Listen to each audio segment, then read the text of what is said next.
Is it? Well, it is. I don't want to talk about it right now. But what happens was I got home. She was seasoned in the kitchens. Is she ill? She was seasoned in the kitchens. Is she ill? Not that kind of doctor. But I've already scheduled your physician for a house call tomorrow morning. It was so funny.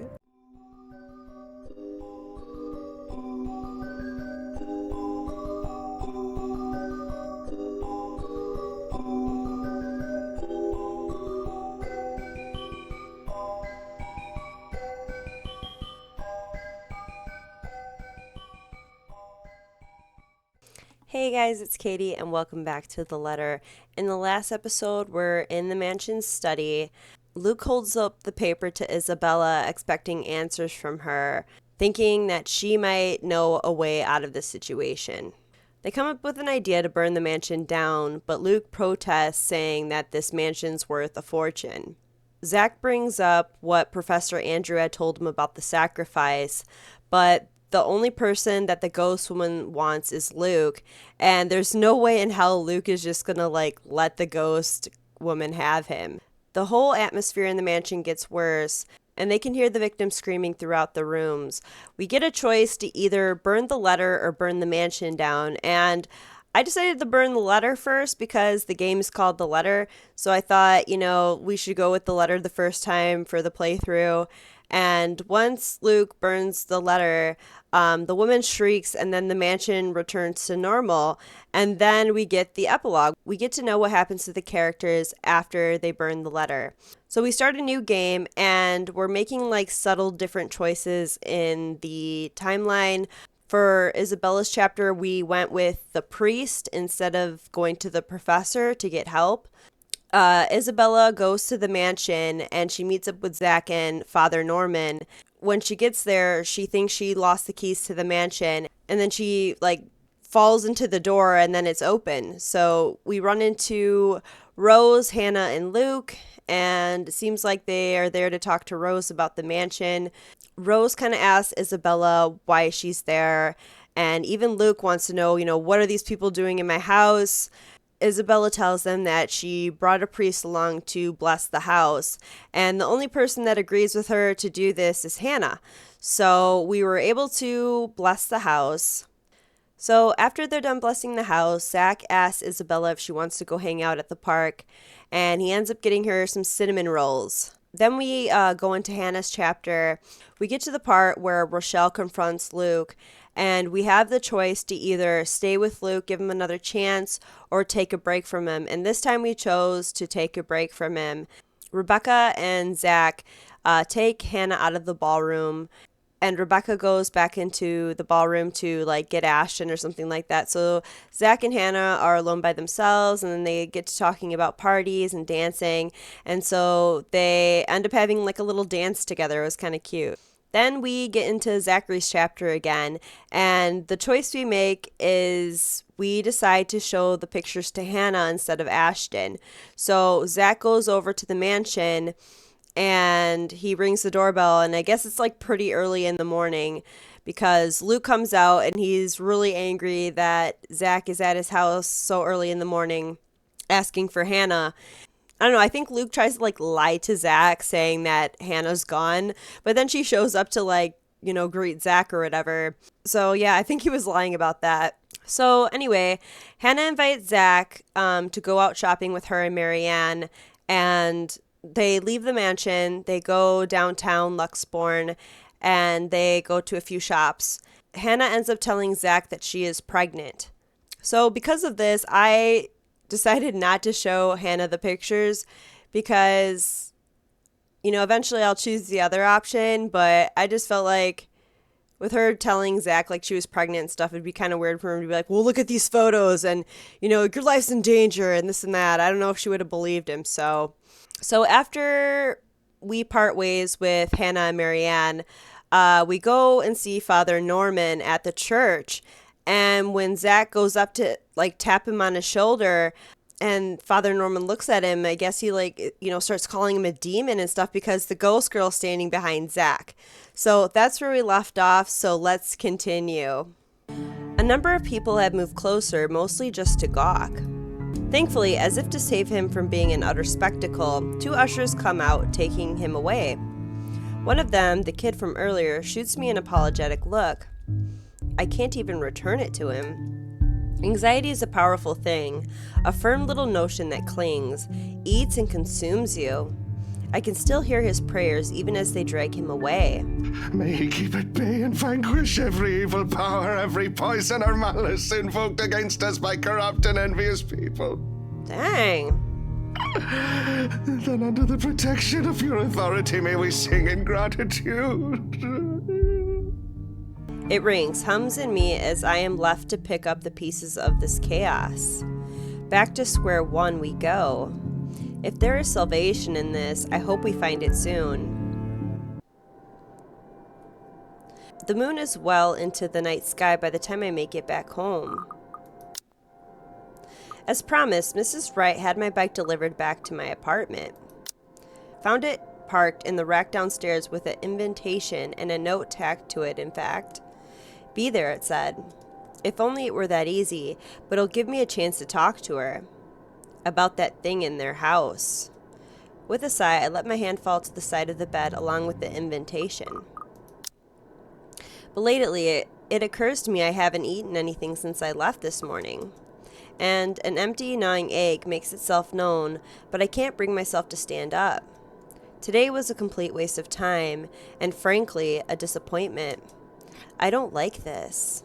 The lack of certainty, the disquiet, the lack of stable ground to stand on, the part where I do not know what will come tomorrow.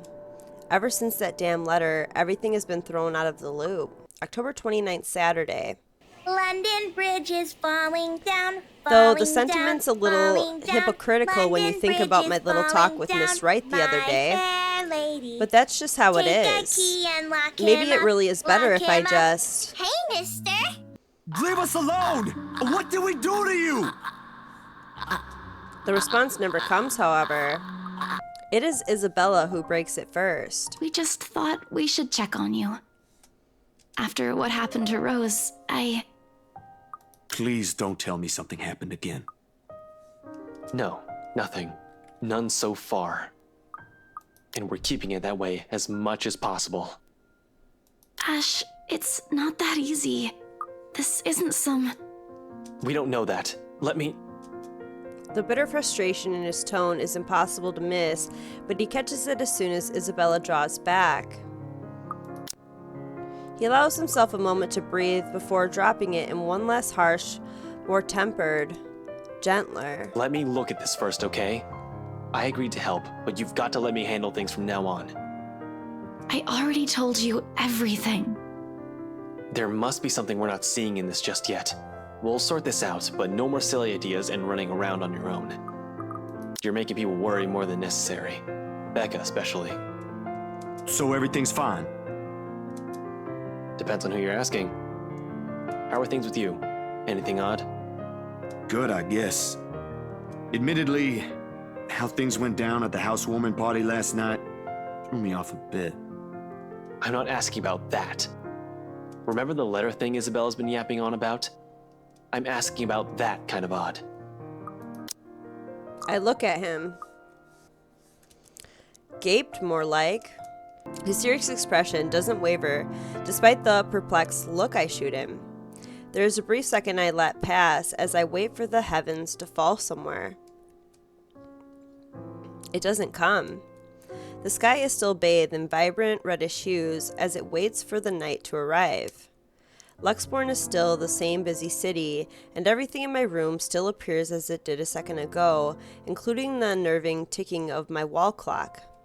But if Ashton, calm, cool, collected, always logical Ashton, takes interest in this, something or someone must have fucked shit up somewhere. Well, the dreams, they're a lot worse than usual. There's a woman now, ever since we saw that letter. I don't know if it's the same one Isabella talked about. Maybe it is, maybe it ain't. I really don't want to go back to sleep sometimes. Last night was the worst. Anyway, why are you asking about this? Rose's death isn't just a coincidence, Zach. may have something to do with... I may have... Wait. Stop right there for a sec, Bella. October 30th, Sunday. Leave! Leave now! There's nothing here for you! There's a brief moment of silence after, and for a short while, I think my pleas worked. Oh.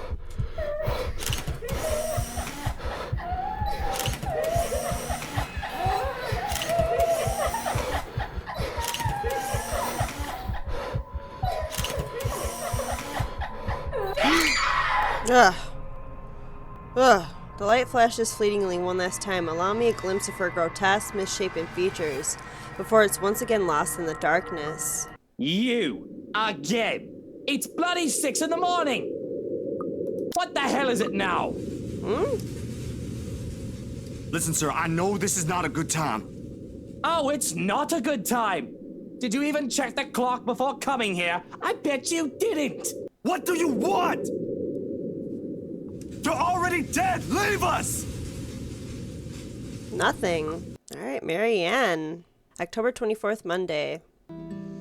Alright, so this time I'm going to continue waiting. I have no business with it. These rich people usually value their privacy above all else, after all. Unless, of course, they're posting pictures on social media, bragging about what good people they are for allowing themselves to be interviewed for some magazine. Then again, the whole reason I'm in this mess is because I don't give two shits about what goes on with people like them. And I'm not going to get caught snooping about and be accused of some imagined wrongdoing. I'm not going to be some busybody, detective wannabe and run off to investigate whatever that was. It's probably just something mundane anyway, like a lamp falling over. I'm just going to sit here and wait for Mrs. Wright, with my tea, in complete silence. Could I at least put the telly on? I don't really expect him to answer. If he hadn't heard the crash, I doubt he would even have heard. As long as you don't watch some silly soap opera. The LBC News would be fine. The William Walker show is on too if you prefer that. Not that I watch it, but my husband does. The remote is under the coffee table. Oh, sure. Maybe I'll be lucky and catch the doc on. I heard they're having reruns of the classics and I want to see the second meet sixth in Spain. If not, just the news then. Thank you. I'll let you get on with your cooking now. Did he just ignore the crash a while ago then? Whatever. Fetching the remote, I turn the TV on in hopes of filling the silence. Trying to, anyway, because the thing won't turn on. And doesn't that make the silence more awkward, or what? I know I might not be the best with tech, but I'm sure I can work a simple television remote. The batteries must be dead. Ugh! The hell? Is that Lorraine? There is blood everywhere. Help me, it says in red. I look at my own hands and find them clean. Yet I can see my grisly reflection gaping back at me. And though there is nothing staining my skin, I can feel the sticky and warm feeling of blood dripping down my cheeks. I should be worried. Instead, I feel my attention drawn towards her. Her beautiful blonde hair, her soft lips with skin so fair and swaying hips. I want nothing more than to hold her, plant my lips on her neck, and to run my fingers through her hair. She laughs and she smiles when she looks at me, but where are her eyes? Temptation is gone in an instant, and I recoil, horrified at this reflection I am seeing, only to back into something, or rather, someone. Miss Wright stands there, twirling a lock of her blonde hair, a soft smile on her lips, and a hand on her hip. I am almost backed away, but I ground and remind myself that this is my client. And whatever I just saw, well, it wouldn't be too far-fetched to say that perhaps I'm going a bit daft. It would be preferable, of course, to think that this was a trick of the light, or the makings of an overactive imagination. Good morning, Mrs. Wright. I'm sorry, I didn't see you. Have you been standing there long? No, I just came down and saw you were having a hard time with the telly. We must have forgotten to change the batteries. Are you alright, dear? You're looking a bit pale. Haven't you had breakfast yet? No, I'm fine. I had breakfast already, Mrs. Wright. I just need... Well then, you mustn't have had enough breakfast. I'm all for a good diet, but that's the most important meal of the day. Johannes is cooking up pancakes. Pancakes will make anyone feel better, he always says. We can sit down and tuck in. You'll feel right as rain once we get some fluffy, syrupy goodness in you. And are you sure you're fine, Marianne? You're shaking. Looking down at my hands, I can see them trembling. Really? Just because she looks so much like her, I'm becoming a damn train wreck. I've been seeing her in my dreams and hearing her voice ever since I met Miss Wright at the mansion. With so many blondes in the world, what was different with her? What was different this time?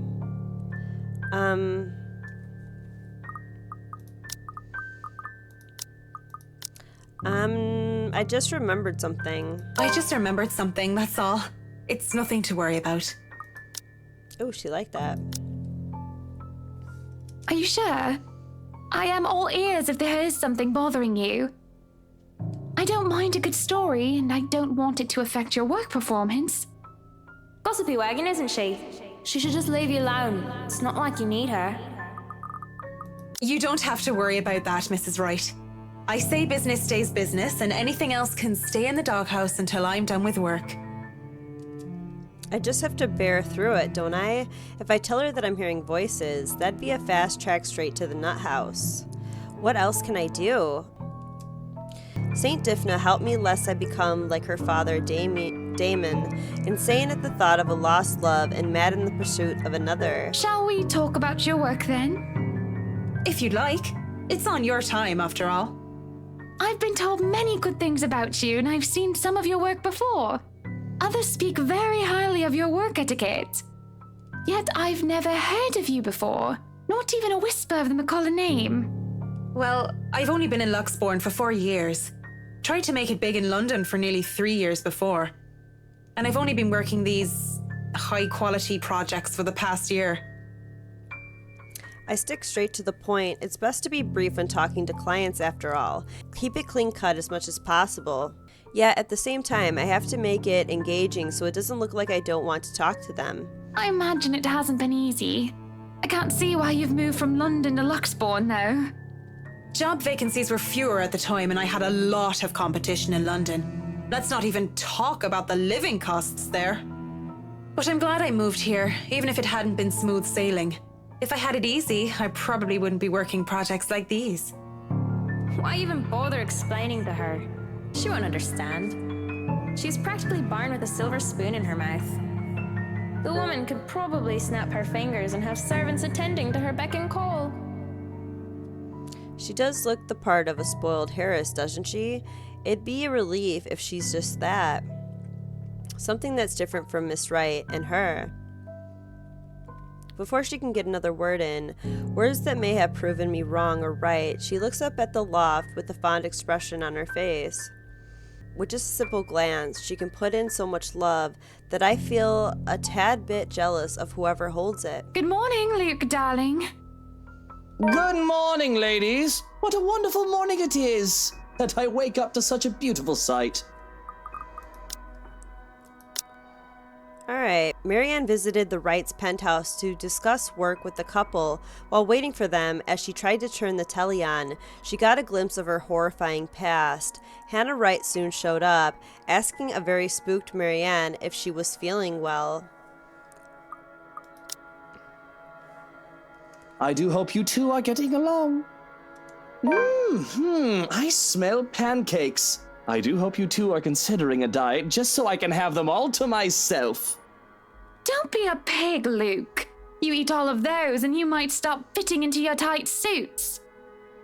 What? I'm not a pig. You don't think I'm a pig, do you, Marianne? I don't know, Mr. Wright. I'm an interior designer, not a zoologist.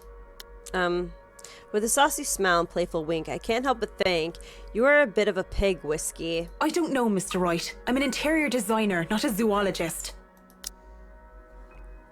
The only sows she must be familiar with are statement of works. Well, don't be a bore. You two might not be in a rush, but I'm going to go ahead and feast. If you dawdle too long, he'll hog all the syrup. Rich people are so eccentric. Come on then, we can discuss business over food. There's no denying the clients when they invite me over to the table. Which floor should I go first? Okay, so last time we went to the first floor, we went where Hannah was at, right? So this time, let's check the ground floor. Alright, just because there's one troublesome client shouldn't mean I'll let him get in the way of my work. The parlor is my first destination, mostly because I figure Mr. Wright is hiding down in the wine cellar and making plans there. I'm going to bump into him sooner or later, but I'd rather make it later. Much, much later. The place, upon closer inspection, is in good shape. I don't doubt this place was done with the most care, considering it would be one of the first rooms visitors would see during the open house. There's a stain on the carpet, most likely by one of the guests at the time, but it isn't anything a good clean can't get rid of. Next is the music room. Or at least, that's the plan. Locked? Oh, come on now. I rattle the doorknob again, harder this time, to double check, and even give it a good budge to see if it isn't a problem with the door itself. But no, definitely locked. That is weird, considering the rest of the rooms aren't. It could just be this one, though, and I can try the other door through the ballroom if I really want to get in. And that's when I hear it. The sound of a piano. Though it just plays one note over and over again. It makes the hairs on the back of my neck stand, and I back away from the door. Though I wasn't exactly the superstitious sort, what am I going to do? The room is locked. I can just go back to it later, maybe see if I can go through the ballroom, and... The music room door opens, and who else but Luke Wright stands by the doorway. He looks a lot like a cat that ate a canary, and I didn't appreciate the way his eyes linger on me. Isn't it common sense that locked doors mean someone wants a bit of privacy? You didn't try to break the door down. I want my privacy. Or did you just want to see me again that badly without the misses? I don't see why you would, though, Mint. Nothing really happened between us. Well, I wasn't looking for whiskey. I was just going around to do my inspection. Thought it needed a push, just in case the door was stuck and actually needed repairs. So you really are some fancy interior designer, huh? Had you told me you were one, I would have called you a piss taker. I figured you'd be, I don't know, an assistant going for a drink after a week with a tosser of a boss. I'm just glad you thought me any sort of professional with how ossified I was. I must have not looked the part, so I understand your surprise.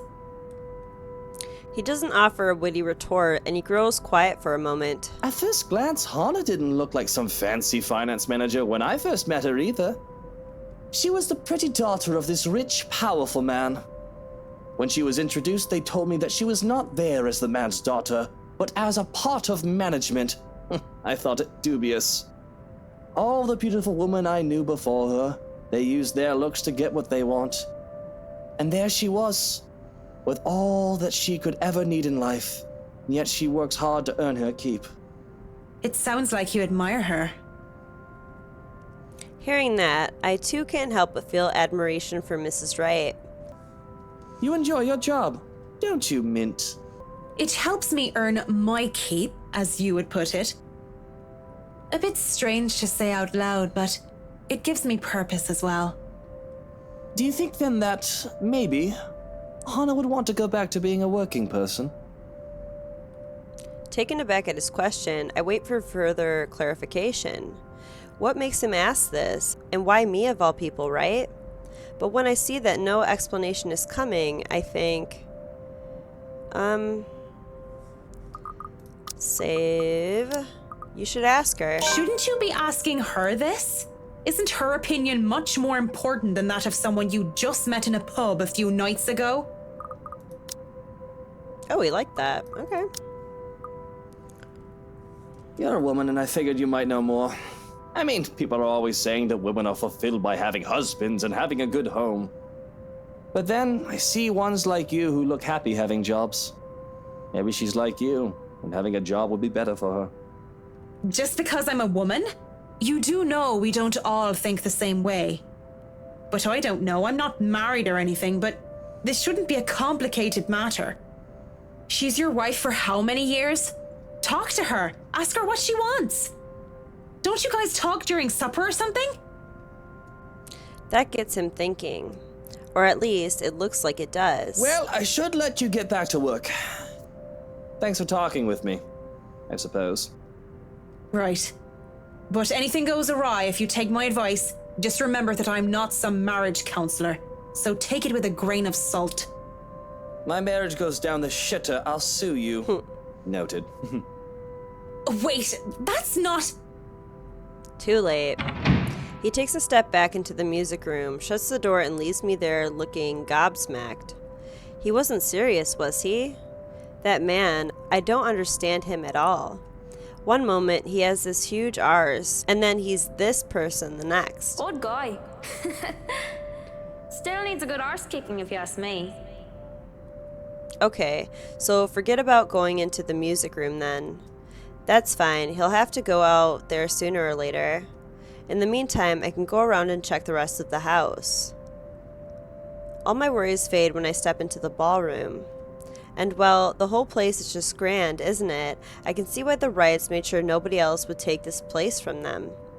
Anyone who has it will certainly be the belle of the ball. It's pretty much one great big status symbol.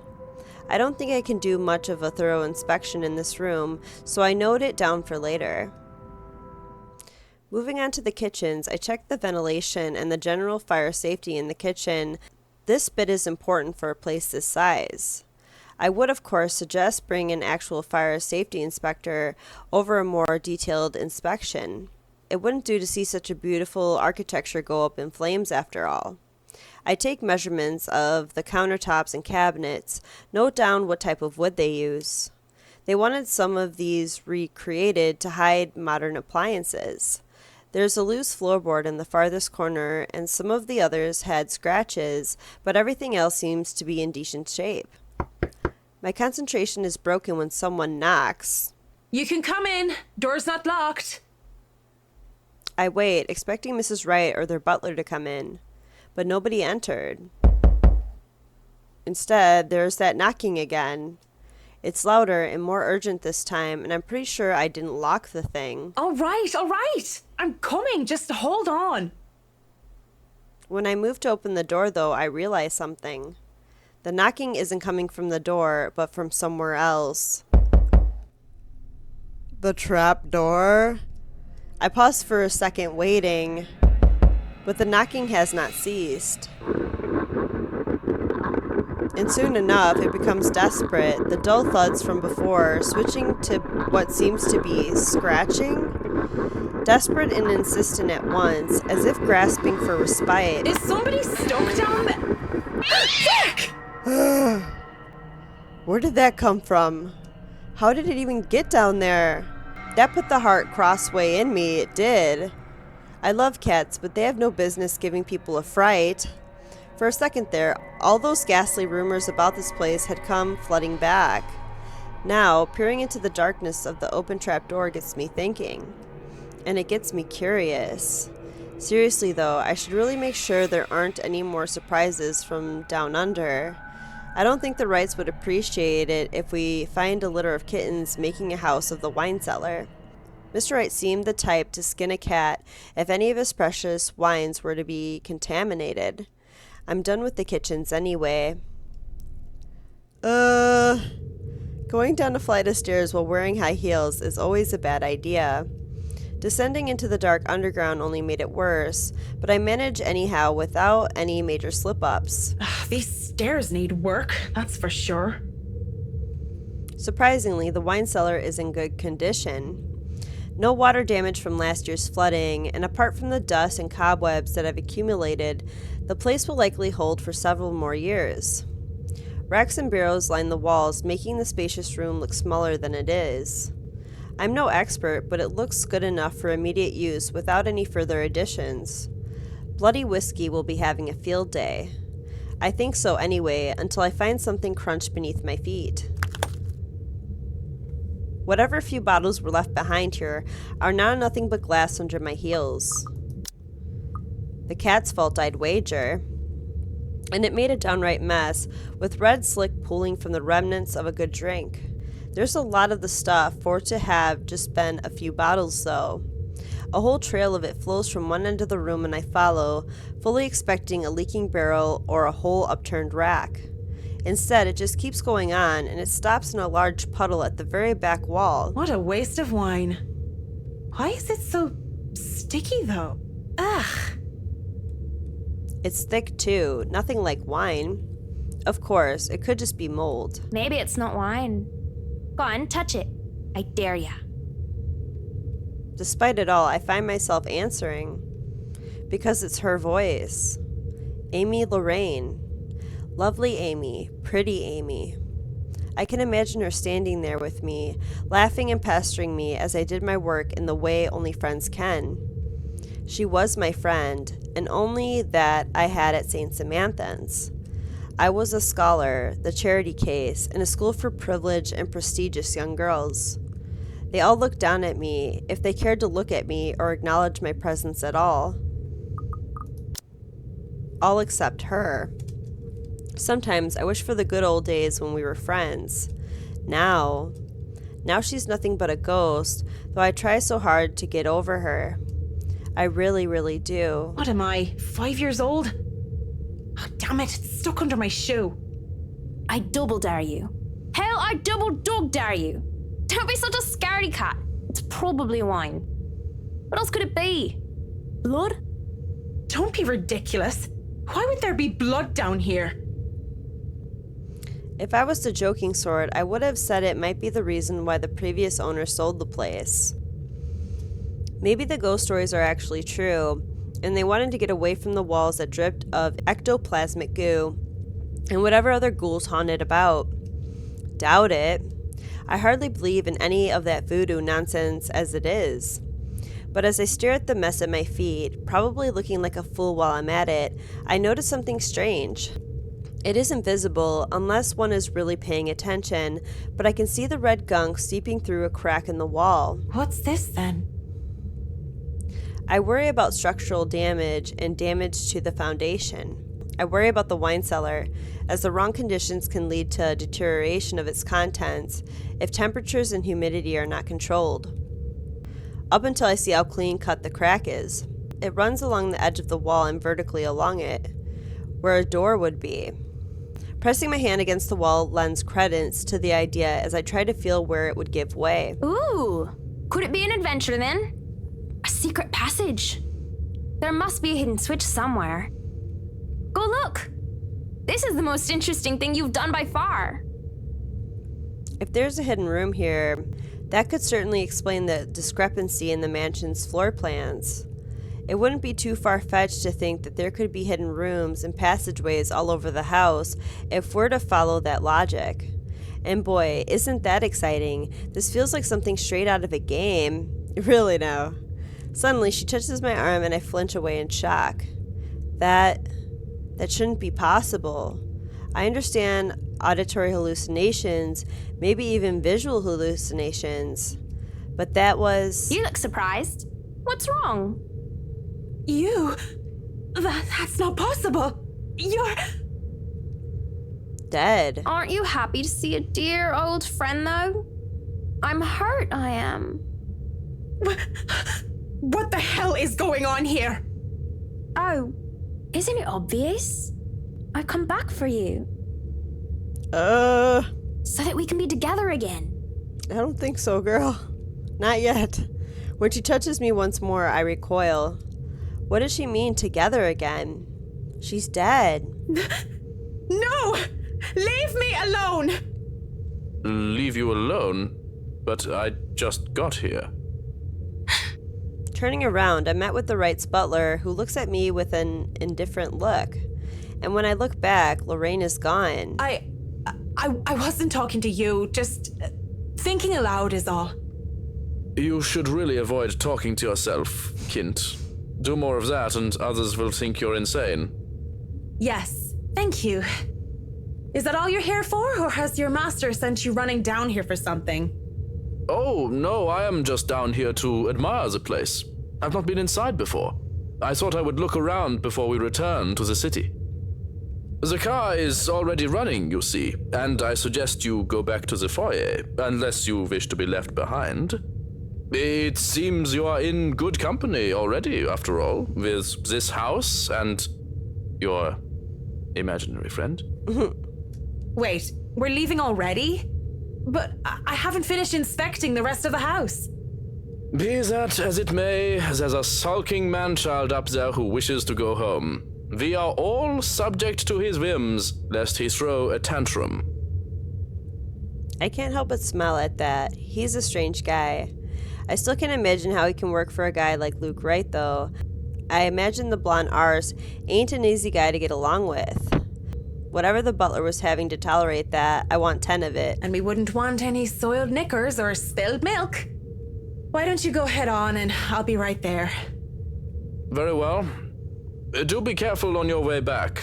I saw some broken glass on the way, and it will not do to cut yourself on them. I will, yeah. Just tell Mr. Wright not to blow a gasket or anything. I'll be just a minute.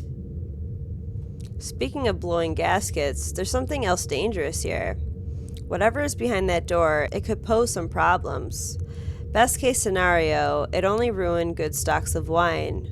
But who knows what's behind that false wall? I'll have to come back to it. It's already dark as we make our way out of the mansion.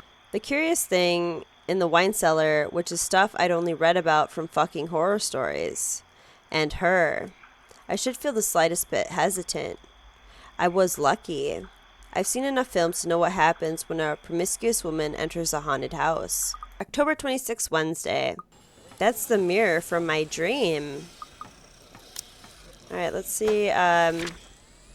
Marianne examined the ground floor upon arrival at the mansion. With Luke Wright barring her entry into the music room, she headed to the wine cellar. A ghost from her past visited her there.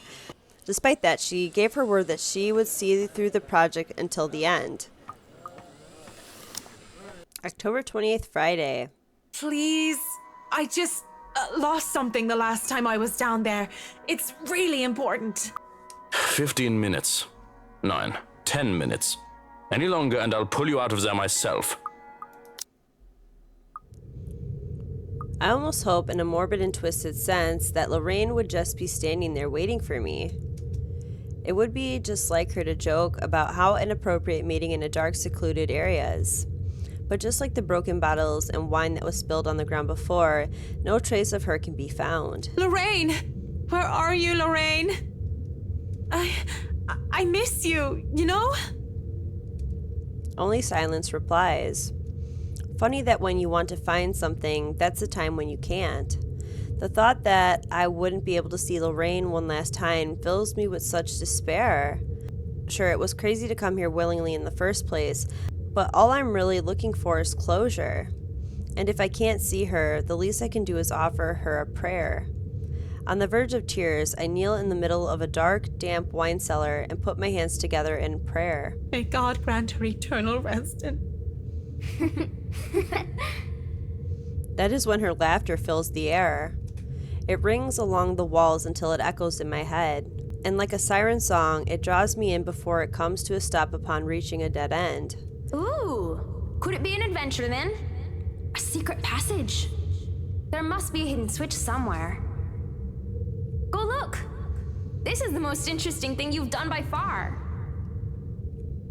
A secret entrance, although the idea in and of itself is inane, only makes this entire endeavor even more perilous, but I need to find a way to open it. Already, I'm running my hands against the wall in order to find some sort of hidden switch. It didn't give when I tried to push it open before, and I doubt that would have changed anytime soon. But if there's a door, there's always a way to open it, hopefully without the need to break it down. A shame I can't roll for perception checks in real life. It's such a silly thing to say out loud, though there is no amusement on my face, and I do check, glancing at the mirror from the study. Though a sanity check would be more fitting right now, wouldn't it? I mean, how long have I been down here, searching for the switch of a hidden door? In order to find a dead girl, no less. It isn't only unreasonable, it's insane. At this point, they'll find me clawing at the walls, using my nails to try and see if there are any grooves or catches I might have missed. I'm surprised I haven't gone past the 10 minutes that was given to me, and that I'm not being hauled out of here. I don't want to bank on the chance that I have one more time, although I know it's... I really shouldn't let these kinds of things bother me too much right now. If I don't continue looking, there's no point in me going down here. Dirt and rocks stick underneath my fingernails in my search, but there, a section of the wall about the size of my palm and just as well hidden as the hollow wall is a switch, or a button rather. Face it, Tigress. You've just hit the jackpot. The excitement I feel at the discovery finds me pressing it without a second thought. But when a click echoes in the cellar and the hidden door creaks open, I stop. What should I do? Oh my god, what? Let's go in. Wait, where are we on the branching tree? Let me see real quick.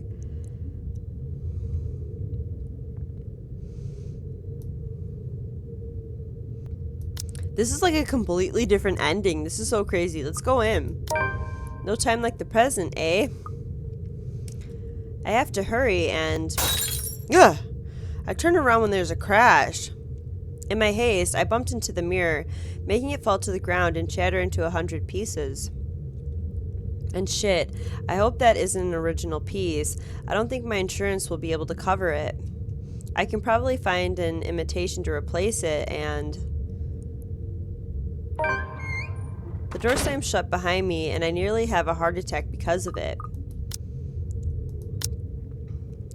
Desperate to deal with her painful past, Marianne McCullough excused herself from attending the housewarming party to search for Amy Lorraine within the mansion, but in the process, she stumbled upon an underground prison hidden in its deepest corners. Prison? I've been calling it a dungeon. But when I see a much more visible lever on this side, I calm down and shake my head. On the other side is a passageway, an underground tunnel that has me mystified for a mere moment until I realize what it holds. Cells closed off by heavy iron bars line the sides. A general sense of death and decay lingers heavy, though the years should have taken away most, if not all, of the stench. Of the foul smell of humans and corpses alike being left to rot. The breeze, most likely coming from the other end of the passage, that goes through is to thank for that. If the place had been enclosed like a mausoleum, I imagine the odor would be fouler than it is now. Dear Lord in St. Adelaide, bless these poor souls. I'm not going to sugarcoat it, though the architecture of their time was magnificent.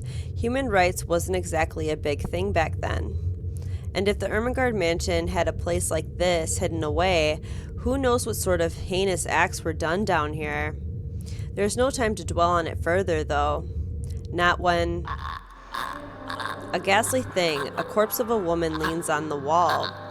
Her arms and limbs, almost every inch of her lithe body, is peppered with wounds and rotting flesh. And it is then that the putrid smell of blood and gore hits me, making it so that I don't even question how I missed it in the first place. How long has this been here?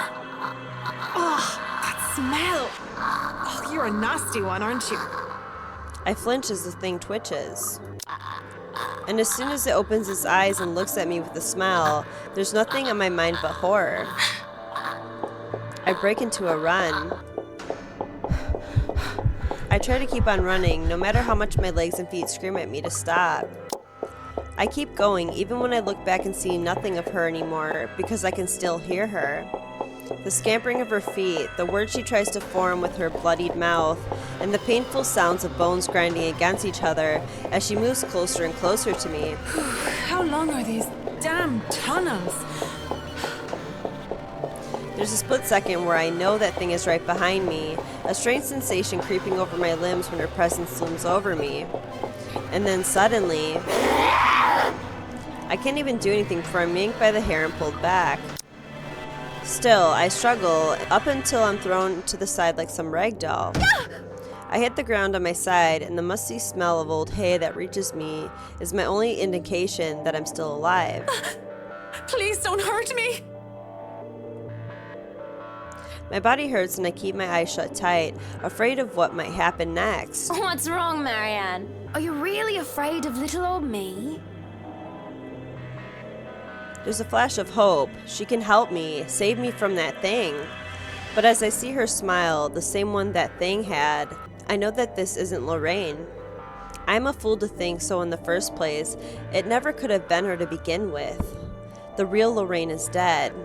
She looms over me, backs me further in the cell that I was thrown in. What are you?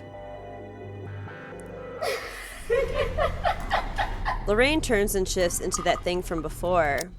And, with that same gruesome grin, it takes a step forward towards the cell. Towards me. I barely scramble to my knees when the door to the cell slams shut, and it just stands there staring. Shouts for help ring out in the tunnels. But none of them are coming from me. I'm more paralyzed and shocked by what is happening. My throat tightens at being fooled by the image of Lorraine, at the thought of being trapped down here. So then, where? Help me! Help me! Oh, help me! Are you getting all this on camera, Carl? Yeah, but are you guys sure this is a good idea? We're breaking and entering here. Don't worry, the owners of this place haven't been here in a long time. Look at this thing, though. It has writing in blood like some cheesy 80s horror prop. Wait, I have an idea. Oh man, that's genius! What kind of butthead would even take this thing seriously? Maybe we can stick this in Rowan's backpack. That's Juarez kid would panic. Guys? He's there. What? Spit it out! Daredevil idiot. Behind you! Wimpy kid. There, in the corner of the cell, a digital camera comes flickering to life, and a video is played back on the screen. It was hard to even consider paying any attention to it when my life is on the line. But when the ghost doesn't move and the teenagers' mocking shouts of "help me" filled the cell, I just had to watch. And what I had seen, students, judging by their St. Goretti uniforms. They were holding... That letter! And that thing, the woman, she...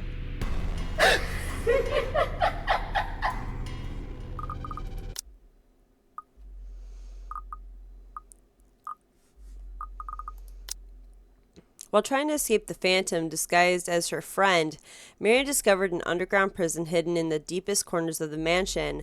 Now trapped in one of its cells, she found a recording left behind by some of the mansion's victims. Rebecca. October 27, Thursday.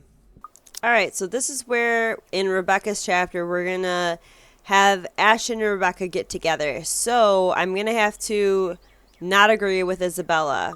But however I respond to the question in their faces, only one of them will be pleased with it. Belle, you shouldn't be doing these things.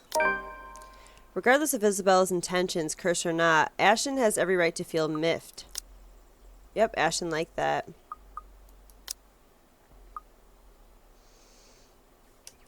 He's gone great lengths, trying to keep his personal life away from his job. Even if he won't say it, he'll fight tooth and nail to keep us safe. And this time, Miss Cooper's death hit close. Too close to someone he cares about. That's not what I'm trying to get at, Ash. Then help me talk some sense into her. I was about to get to that. Isabella, I know you're worried about those people, but you have to understand that what Ashton's doing isn't simple. He's right. You shouldn't even be involving yourself in this kind of stuff, much less doing things on your own. I went to him, didn't I? First thing in the morning. I asked for his help. After you went ahead and did some snooping, and now you're planning another one. Can't you see what's wrong with that? You won't believe me unless I give you proof. You said it yourself. Evidence doesn't lie. Concrete proof, Isabella. Not something based on rumors or stupid urban legends. Trust me, Belle. Any day, I'd gladly help you with anything. I know that. I was only hoping I could fix this before before any of you, before I... She breathes in, deep, steadying, and in that moment, something falls behind her eyes as she looks away. Sorry. I got ahead of myself, didn't I? A quiet resolve. The same one I saw in her that night from 3 days ago. But this time it burns brighter. Even Ashton wavers at its sight. When she looks at him straight in the eyes, gaze unflinching, gradually his grip on her wrist loosens. Belle, all I'm asking you for is to... Just this once, Ash. Her voice, though small and lacking any force, stops him. Along with it, every sound, every noise dies around us, a hush descending as if the world is waiting for her words. You don't have to come with me. But if I don't do anything, I am going to regret it. She lays a hand atop his. Gentle. Pleading.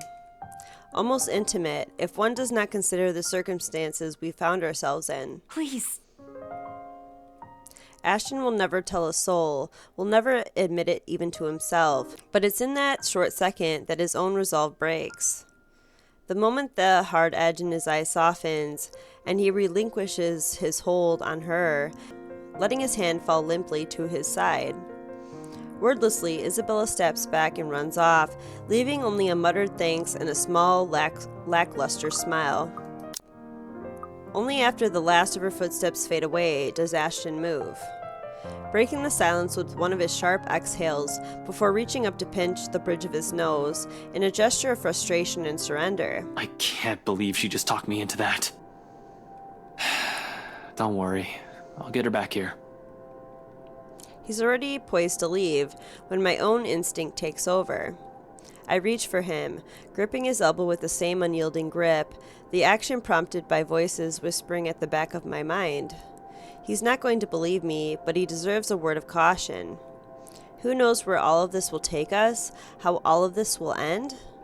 He shouldn't be caught off guard, beliefs notwithstanding. Ash, I know you don't believe in those things she's saying. And you know me. I am as less inclined to believe in those as you do. But please, try to hear her out. Even if it's not a ghost, or a curse, I think there's still something odd going around here. What do you mean? Weird things. Like the feeling of someone watching you. Or shivers. The room suddenly getting cold. Like the weird thing Scaredy Cat says, you mean? To some degree. Look, Ash, I'm not sure what it is. It's bad enough that Isabella goes off like this without telling anyone. I'm just worried something might happen to her if she keeps at it. Talk to her, okay? As if she trusts me enough for that. Doesn't the fact that she approached you first about this, instead of me, already say a lot? A different kind of trust, granted implicitly and never spoken, sometimes too big, too fragile to last. He fell silent for a long moment as he turns it over in his mind. In the end, all he manages to offer is a small nod before he departs, and a promise to, at least, listen to her, without the teasing or the jibes.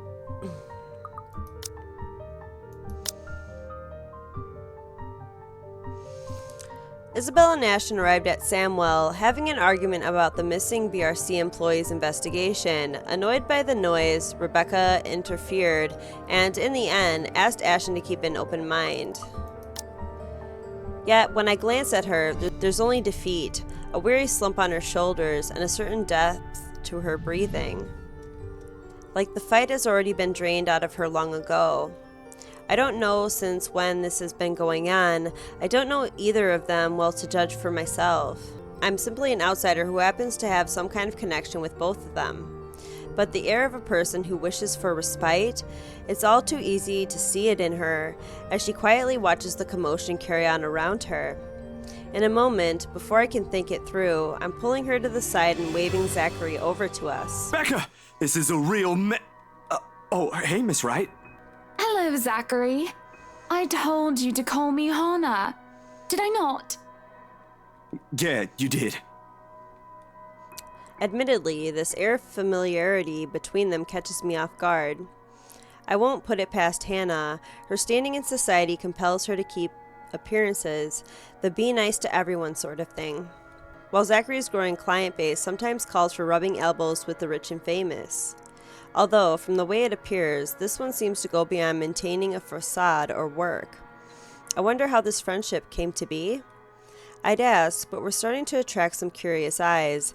Most of them are probably searching for more gossip, something to add fuel to the fire. Thankfully, there's no need to explain it to Zachary. He's aware of the situation all too well. So, this is what you called me for? We gonna get Hannah out of here? That'd be great. Soon, he's leading the three of us out of the ballroom. Anyone who dares speak or approach on our way out, I shut down with a sharp glare. In a few steps we're out, away from the commotion and the suffocating tension. I don't stay long with them, though. Even if I want to, Ashton's still somewhere in that crowd. I've got to go back for him at least. No matter how much the idea of that alone sends an unpleasant twinge in my stomach. Hey, I gotta go back in there. Completely forgot my bag like an airhead, and I'll see if I can tag Ash on the way out. You'll be fine here, right, Hannah? Not to worry, dearie. I'll just be right here. Zach will be with you if you need anything. Besides, it seems Zachary can handle this without another person helping out.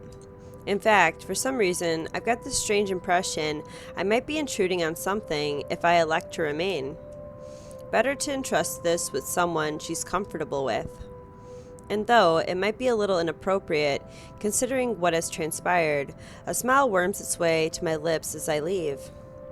Good on them, I suppose? Chatter has exploded throughout the whole ballroom once I return. Worried murmurs, clicking of tongues, and inappropriate gossip filters through the thick tension in the room. Most of them haven't even left the premises, and they're already talking about it. Tomorrow, it will be on the news for sure, in every local broadsheet and tabloid in Luxbourne. No wonder Luke's knee-deep into damage control. With the scandalous woman gone, he has turned his attention on the media covering the event. Though, so far, he isn't faring well in the cleanup department. Now, people, we all know the drill. I'm sure you're all itching to get a start on those articles. Good thing Zachary isn't here. I can't imagine a man of his temperament dealing with someone like him. But if I read one word, see one picture about this come morning, even a single shot of the bloody wine glass the harlot held, you will all lose more than your jobs. Dang. Luke's diatribe goes on for another few minutes, after which he excuses himself out of the area. There's a brief lull, a reluctant pause, before the place comes astir again, but shortly the buzz returns. Dancers have once again taken to the floor, and their guests' excited talk begins anew. But I couldn't care less about any of this now. Simply standing in the middle of it already gives me a headache. When the shock has faded, I just feel bone tired. I've accomplished nothing of what I've come here for, and apparently Ashton's disappeared sometime during the commotion. I'm not sure what pisses me off more. That he ignored me the whole evening and might have just left without saying anything, or knowing he obviously has some other motive for being here. Can he at least trust his own friends for that? He didn't have to hide it from me. It's the last straw. No longer in the mood, I grab my bag and head out, more than ready to end the disastrous night as early as possible. As it turns out, the night isn't done with me yet. No sign of Hannah or Zachary. Just him and the agitated clicks his shoes make while he treads around the empty room. Away from the media's prying eyes and their guests' judging stares, it's easy to glean how much this scandal has him shaken. Not to the point where he has utterly lost his composure, he appears to have mastered himself enough not to. Because, Daisy, I can already feel one coming tomorrow. I don't need to hear one from you tonight. You are a very unpleasant man. Ashton. October 29th, Saturday. Sorry, I accidentally pressed enter. Please don't tell me something happened again. No, nothing. None so far. And we're keeping it that way as much as possible.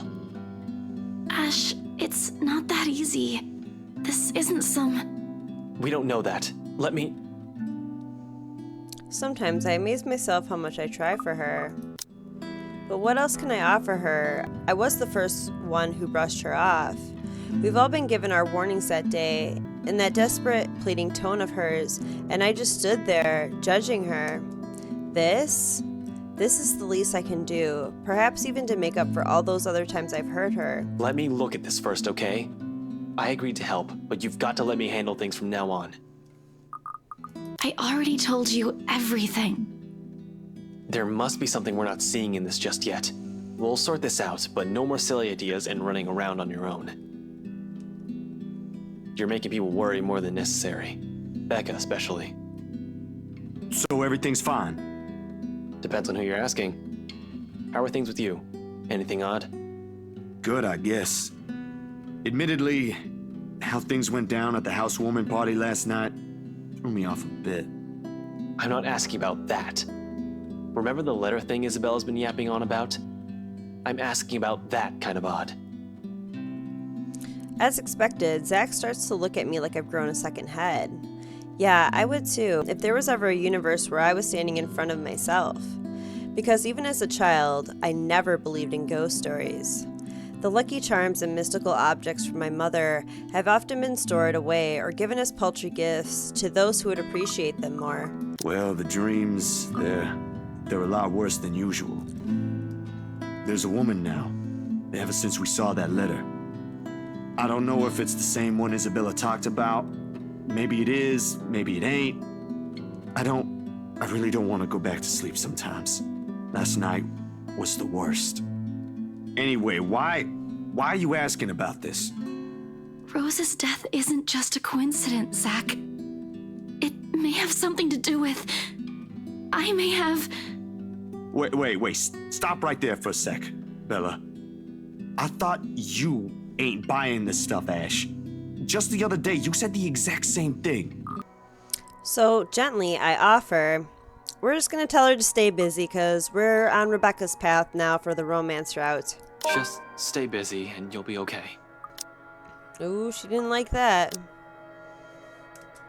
At least, that was what I told myself ever since Mom and Dad called it off years ago. Retreat, find something else to focus on, turn that little bundle of anger, frustration, and guilt into something productive. Clean, efficient, I'm not harming anyone. It worked for a time. So long as my grades never dipped below what people expected of me, they left me alone. It's not the best coping mechanism for a teenager, but it allowed me to get by. Though perhaps it's not for everyone, least of all her. I recognized my mistake the second I look up from my work after a long bout of silence from her. The expression on her face? It's nothing short of angry as she grips the folder between her hands and she glares at me with an intensity that might burn. I said something unforgivable. To her, asking her to bury all of it carries different meaning. To her, forgetting means a denial. What do you think I'm doing? Do you really think it's that easy? Isabella, all I'm trying to say is that you should concentrate on other things right now. And I'm not? I'm doing my best, all right? I know I got us into this mess. And now after everything, despite everything, he's gone. I didn't even get to talk to him before he... The last time we spoke, he was begging for me to go home. He didn't even want me to leave in the first place. Now look where that got us. Look where I got us. Belle, this whole thing has got nothing to do with what happened to your dad. It was unfortunate, but... Ashton, just please stop. I don't want to hear it anymore. Shut it, please. Pathetic. I can't even do this right. Another awkward silence falls over the room. Until it all becomes unbearable, and half a heartbeat later, all I can do is step away from it, hide, like I often do with all my mistakes. Hastily, I gather everything, the personal files, client documents, sale agreements, and contracts, anything my hands could reach. Okay. While gathering what they found, Ashton accidentally brought up Isabella's father, who had apparently passed away the day before. Suddenly, her reasons for trying to fix this mess became clear to him, but in his attempt to comfort her, he only ended up upsetting her further. In record time, all of it has been stacked in a neat pile, ready for storage. I'm heading for the records room not a few seconds later. Wherever that is. It should be an easy find, unless this place is a maze of some sort, which I highly doubt. Still beats staying here and seeing the hurt on her face. Especially when I know that I'm now part of the reason why it's there. Belle, I'm sorry. That was insensitive of me. I don't wait for her answer because honestly, I'm more afraid of it'll be. I've stepped on something she values more than anything in this world. Like this, it's easy to see why she has gone to such great lengths for her father, why she abandoned her dreams, why she went against his wishes just to grant him another chance at life. This is how she loves. Warm, steadfast, unflinching. What right do I have to question that, to tell her to let go, when it's the one thing she has so openly given the people around her all these years? The one thing that I will always have no reason to doubt. Others will say it's her warmth that draws people to her, or her cheer. Neither are wrong, but neither is the whole truth to her either. Because those who have never bothered to look beyond the surface will never see it, see her. See someone earnest, someone who has always meant well, despite her underlying stubbornness. In many ways, for a lot of reasons, she's the kind of person I want to be and be around with. Who made me feel I am still worth something. The way I am, her forgiveness is more than what I deserve. Except I have no right to hear it at this point in time.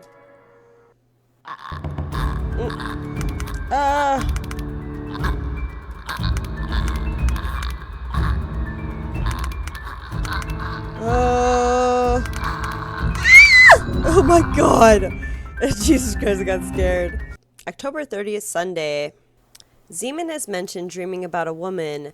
Whether it's the same one we've been seeing, I've yet to ask. Bottom line, he likely knows as much about this as I do. Hell, Rebecca's probably in the same boat, grasping for anything that might provide an answer, a way out of this. Well, Okay, whether I'll allow myself that break, she leaves it up to me. I'm not hungry. Thanks, but I just don't really have the appetite right now. Maybe later. Ooh, okay, it's down from the halfway mark with Isabella already. Briefly, she appears about to argue, her lips parting for a moment, followed by her shoulders tensing.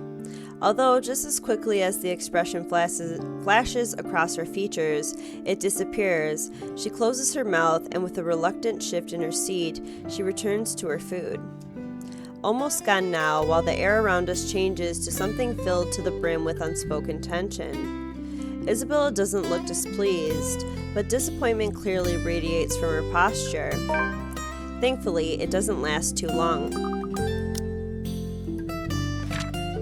After leaving their friends an urgent message, Ashton returned to Isabella's apartment. He found the girl already up and about cooking. Seeing his exhaustion, Isabella reminded him that he should take care of himself first and offer him food.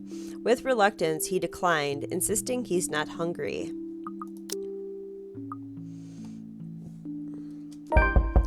Before regret forces an apology at my throat, a knock shatters through the tense air, and just as fast, both our attention shift towards the source. Rather than let things get any more awkward fast, I stand up to open the door while muttering some flimsy excuse in the process. I'll get that. It's probably Zach or Rebecca. Saved by the bell. Maybe there's more than one of it. Even my friend, the priest from the cathedral. He's been acting strangely. Father Norman? Him too? Yeah, I visited him a few days ago. He was hysterical. They think he's sick, but I have a feeling what might the real cause be. I knew it. I shouldn't have asked for his help. He was only trying to help too. It's not your fault. There might be more than one of that paper going around that we don't know about. More to this. I mean, look at all this stuff Rebecca brought with her. Apparently our teachers have been lying to us all these years. So who knows? Hey, now don't blame us. Blame the bloody books they wrote. Thanks to those, we're also missing a lot of things here. All we have to go with is the mansion, the letter, and all the stuff selfish people have been keeping from the public. But what else? Somehow, even with all this information in hand, it still feels like there's something we're overlooking. At present, everything seems to point to where this all started. The Ermengarde mansion. Will bringing the letter back there fix everything? Fuck. How do I? The mansion's a private property now. Can't just waltz in there. October 31st, Monday. My last shower was 24 hours ago. I haven't slept at all, and my last meal was a slice of cold pizza I bought from the convenience store the night I broke into BRC. The way I am now, I'll definitely get a scolding. Rebecca will definitely give me an earful and tell me to take care of myself better, say that I'm killing myself on the job. I can already hear Isabella complaining how dark the bags under my eyes are getting, and about how I reek and how I need a shower pronto. However, that doesn't mean I won't have things to say about this. Agree with Rebecca. Okay. Ooh, we're maxed out with Rebecca. Damn, Isabella's went so far down. It's like down here now.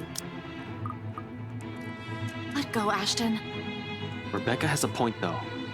I know, Ash. I just thought we'd find something in there. That if I go back, we'll get the answers we need. I found the letter there, so maybe, right? It's not that I don't agree with her. Hell, I've been considering the same thing. It's the only lead we have after all. But Rebecca also has a point I will always agree with.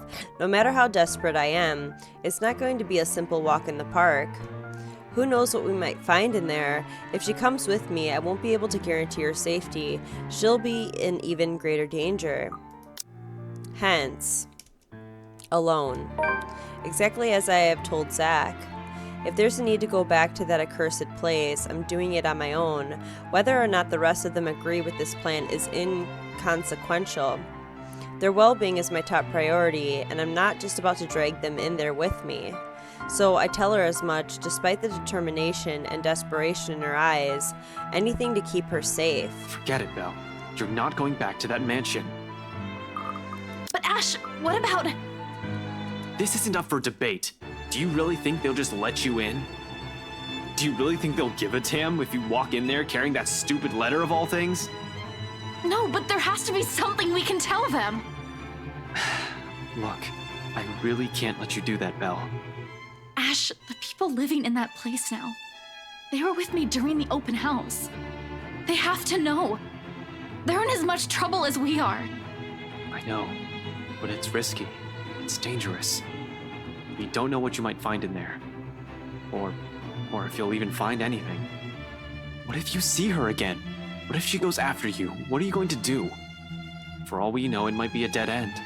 It's not worth it. To put yourself in harm's way like that. Isabella offers no response, not even a form of resistance, no further argument like I've come to expect from her, uncharacteristic. Just a silence that stretches far too thin, till the air in the whole room grows heavy. She merely averts her gaze and hastily wipes the tears off her cheeks, like she only noticed them in that moment. Then, without another word or even meeting my eyes again, she gently brushes away my hand and runs off, leaving an awkward hush in her wake. Rebecca soon slumps on the chair Isabella has just left, gingerly reaching up to press the bridge of her nose and breathing out a ragged exhale.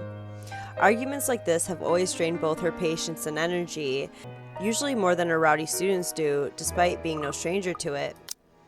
In the quietness of the room, I find myself drifting towards her and taking the empty seat next to her. Shortly, she leans her shoulders to mine like she used to all those years ago. Back when all that mattered to us were grades and what kind of trouble we'll get into the next weekend. No curse, no letter, no ghosts. Just us and whenever our imagination will take us. How are you holding up? Barely, but I'll be fine. It's probably just this curse thing getting to me. That bad, huh? Excuse me, you're stuck in this nightmare too. What's with her evil face? And then there's Isabella just being frustrating. You don't mean that. She makes a face. Having been caught in her lie before allowing a small smile to replace it. A small smile, it's like an evil grin. Yeah, you're right. I don't. She might act like that, but in the end, she's still my best friend. I should probably apologize later. Your fights never did last long. They're always so petty these days. I just can't wait for this whole thing to be over. That way we can go back to how everything used to be. You know that's impossible. A truth. And we both falter into silence in the face of it. Her mouth opens briefly, and I assume she's about to argue her opinion about it. Maybe say something contrary to it. But eventually, she simply nods, breathes out, and relaxes her rigid posture, a rare occurrence when she's almost always has something on her mind. Seeing it, a smile spreads across my face, knowing and perhaps a little pleased. It's one thing to know of change. Watching it play out in front of me is an entirely different matter. In that one exchange, I've caught a short, clear glimpse of what has shifted, of what's inevitable. So much has changed throughout the years, we will never be the same person we once were. And perhaps it's for the better. Rebecca notices soon enough, like she always did. Whatever she sees in my face startles her, causing her to jerk away. Why are you staring at me like that? Nothing. Don't mind me. I know that look, Ashton Frey. That's definitely not a nothing. You wouldn't be wearing that expression if you didn't have something on your mind. Really? It's nothing. It's just that when we were kids, you weren't really the kind of person who spoke her mind. Someone else always had to stand up for you. You've changed a lot, Becca. What did you expect? It's been, what, 17, 18 years? What I'm trying to say is, I think I like this version of you more. Aw. A beat. Except when you're mad, and you're yelling, and you're glaring daggers at everyone. You're pretty scary, you know. Well, don't say that so casually. Also, if you're just going to complain, we might as well just end this talk right now. See what I mean? Even Z-Man's scared of you. I'd bet my entire salary on it. She swats at my arm, the gesture light and familiar. It causes us both to burst into peals of laughter afterwards. When was the last time we shared something like this? I can't even remember. It's nice though. To have another conversation like this, to sit side by side, simply enjoying each other's company. I'm not very fond of looking back to the past. Most of it means having to remember unpleasant things for me, but sometimes, coiled around the bad, there are good ones. And Rebecca's there for the most of it. Things may change, but her friendship is one thing I will hold dear. We may meet new people throughout our lives, but that doesn't mean I will care for her any less. Which makes this whole business with the letter even more urgent.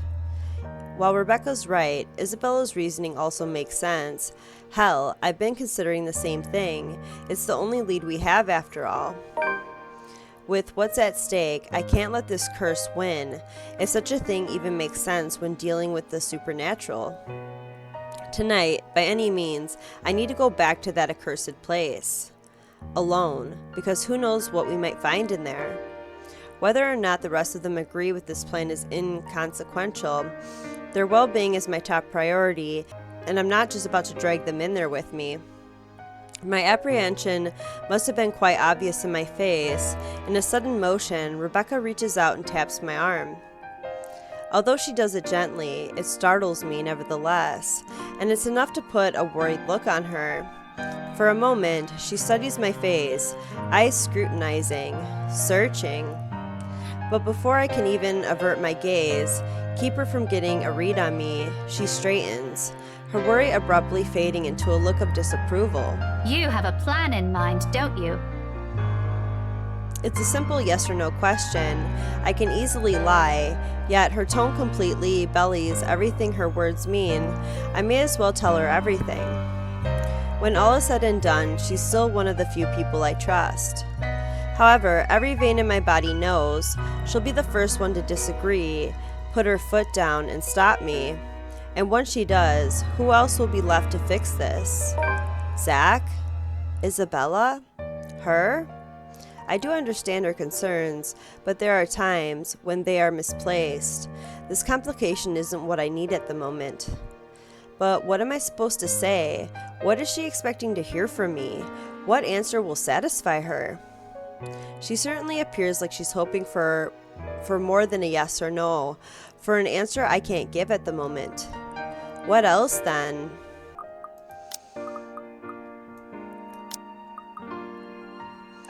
Offer a vague answer. I need to head off somewhere tonight. A vague answer. It's all I can offer, and hopefully this will be enough. It's not an outright lie, but that though doesn't make me feel any less awful about this. It's worse when you know she's asking only because she's worried. Part of me wants to tell her, admit that Isabella's suggestion is exactly what I'm planning tonight. What good will it do, though? I've already told Zach. One person is enough. Hell, simply letting someone in on the plan makes me iffy. Broadening that circle and revealing too much would just cause another pointless concern. But someone has to be aware, at least of where I'm heading off to, in case things don't pan out. Expect the worst, even if I've only intended to do a quick survey of the place. In my own words, risky. Rebecca doesn't need to know the kind of danger I might be throwing myself in tonight. She should prioritize herself and her own safety first before others. But it's never that easy with her, isn't it? Am I allowed to ask questions this time? You're asking one right now, aren't you? It's a serious question, Ashton. Yes or no? You can, but I can't promise I'll answer them. That's a nice way of saying no. You might as well just tell me to shut up. You know I don't mean it like that. Is there something I can do at least? For an instant, I hesitate, pausing, fumbling for an answer. It's more difficult with her, because all this time, she looks to me as if I'm the same kid from years ago, who she depended on when she has yet to find herself, who she turned to for answers despite my lack of them. It makes me all the more afraid to fuck this up this time, and in case I do, she's the last person I want to be with me. Getting her into trouble, getting her killed is not how I want to repay the friendship she has so generously offered after all these years. My friends are not supposed to be the ones taking the repercussions of my mistakes. Those are of my own doing, of my own responsibility. A fear, a heavy weight on my shoulders they shouldn't be dragged into carrying. However, if there's one thing I can trust her with... Stay safe. Keep the others safe. Watch over them while I'm out there. Make sure no one does anything stupid. You're good with that kind of stuff. I'm a high school teacher, Ash. Not anyone's babysitter. A grimace is on her face, but I know she'll do it, even without me asking for it. She cares, more than anyone, more than what her fiery temper expresses. And it eases something in me, knowing the others will have someone like her here. Sure enough, after a stretch of silence, she eventually nods. She does not entirely agree with this. It's in the distant look on her face, but she's willing to trust me on this. For now, that's enough. Either way, it's best that we simply leave things here for now. There's already an understanding, albeit something we both don't agree with. No need to push it further. With a light, reassuring squeeze on her shoulder, I stand up as soon as footsteps shuffle from the next room, its cadence slow and hesitant. Shortly, Isabella comes into view, clutching her hands firmly in front of her and sporting the same uncertainty in her face. She casts me a cursory look, then shifts a nervous one to Rebecca, who studies her with a curious gleam in her eyes. Their fights never did last long. Becca, are you free? Am I interrupting something? If it's okay, can we talk? Her interruption could have not come sooner, and I'm all the more glad for it. Whatever kind of friendship I share with the two, this remains something for only the two of them, much like my own with Zach.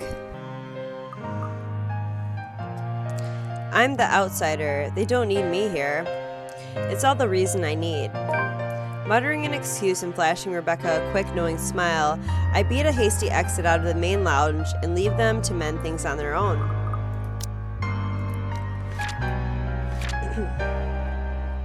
After a few stern words for Isabella, Ashton was left alone with Rebecca. Despite his agreement with Isabella's idea, she knew he had a plan in mind, something he could only hint at to Rebecca's disappointment. When all was said and done, the detective simply asked her to stay safe. That's a cute picture of them, though.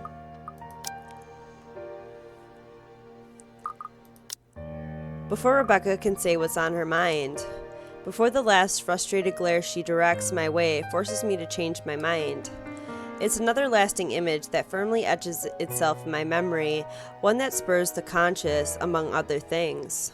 I just hope I won't regret what I've chosen for myself tonight. November 1st, Tuesday. Tiny gestures that mean nothing at first, but began to matter to me one day, until... oh. Despite myself, a small smile slips from my lips as the same warmth from earlier unfurls in my chest. God dang tongue twisters, mine.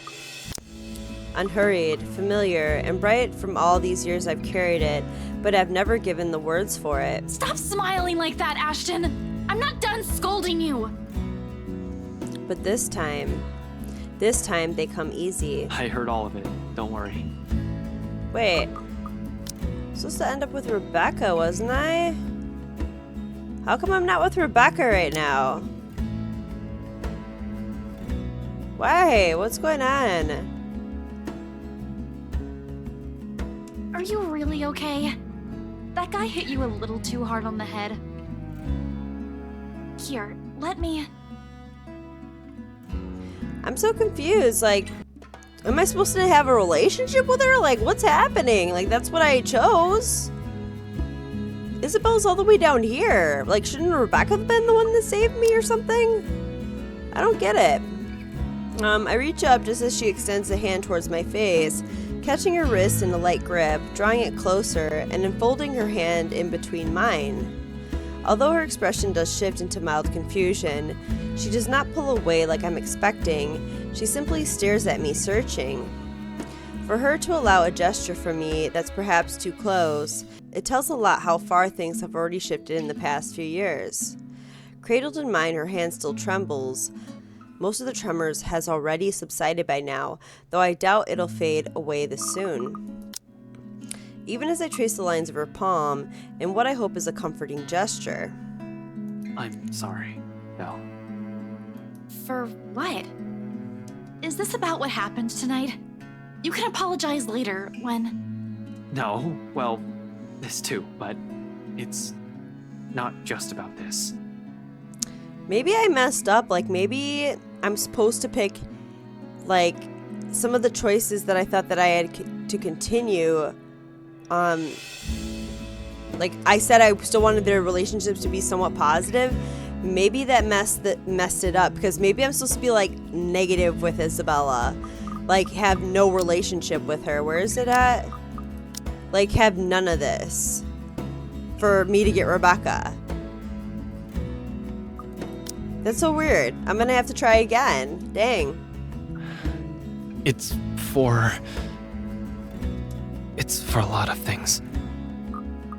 For calling you clumsy and careless and a scatterbrain. Oh my god. Are you sure this isn't a concussion? You would think that, wouldn't you? Well, you don't usually apologize. Yeah, I know. I'm sorry about that too. For all the times I've teased you and made you cry. Unexpectedly, her fingers tighten around mine, our hands falling between us as something tender shifts in air. Another exhale. Another drawn breath eases out of me, filled with every hesitation and uncertainties. But when I finally choose to break silence, it's only when I know that what will slip past my mouth is that one truth I will hold against the world. But for all those callous words, despite all those, there's nothing that I don't love about you. In fact, those things, I love those. And everything. Everything that's you. For a long moment, she offers no response. Her grip on my hands merely tightens. Although my heart's pounding hard against my ears, I take a chance and look up. Slightly leaning away and giving her a cautious glance, more than ready to hear her rejection. And it is one. It's all in her face, in fact. Okay, so I chose positive relationships, but it wasn't enough for me to end up with Rebecca, but Ashton still confessed to Isabella, but because I tried to make Isabella and Ashton's relationship bad, like, she just rejected him. So I guess that is a kind of different version, so I guess it was still worth it, right? To see what she would have said to him if she rejected him. There's a pain aspect to it I can hardly name. Regardless of what it means to her or what she intends to convey with it, the sight of it alone makes me regret ever mentioning anything. It's almost as if she's about to have a panic attack. Not that I won't be able to take it, or I am expecting an answer from her. If anything, I think these past few days have proven how it might never work out between us. Though it's mostly my fault for saying all the wrong things when she doesn't need them. In the end, I just want her to know, that's all. But if knowing will also put a heavier burden on her, I'd rather not have said anything at all. As expected, soon, she hastily pulls her hand away from mine, and when she speaks, there's a stark refusal to meet my eyes. Not that I hold it against her. The situation's already awkward as it is. Ash... Belle, it's all right. You don't have to... No, I'm really sorry, Ash. I can't do this kind of thing right now. I'm sorry. Achievement unlocked, not right now. The course of true love never did run smooth. Oh, cool, so I got an achievement, even though I was trying to do Rebecca. And I thought I messed it up, but I guess I didn't mess up. I got an achievement, so yeah, I would have wanted that achievement anyway, so I'm glad that this ended up the way it did. My family still needs me. My dad just died, and then there's still this curse going on. I'm really sorry. I just don't think of you that way. Abruptly, she stands up before I can stop her, quickly backing away and putting as much distance between us. She never really makes it past even the door, though. Her foot catches on a rolling pin she dropped earlier, and soon she's landing on her backside with a shout. No! Are you okay? Here, let me... No, I'm fine. It's okay. It's all right. I can't stand on my own. So awkward. Brushing away the hand I've offered her, she proceeds to pick herself up from the floor, albeit shakily. Still, she refuses to meet my eye, and as soon as she can, removed herself from the attic without another word. I suppose that's to be expected. I suddenly jumped this on her. I bet the last thing she wants to do is talk about feelings when we're still in danger of dying from a curse.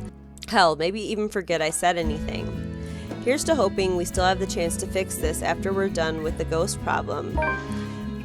With a heavy sigh, I follow after her.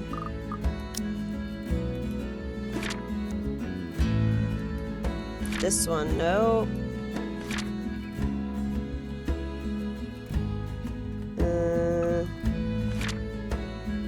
Okay.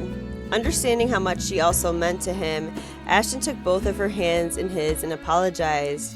and in a rare moment of honesty, confessed how he truly felt for her. However, Isabella had only ever seen him as a friend and awkwardly turned him down. Luke.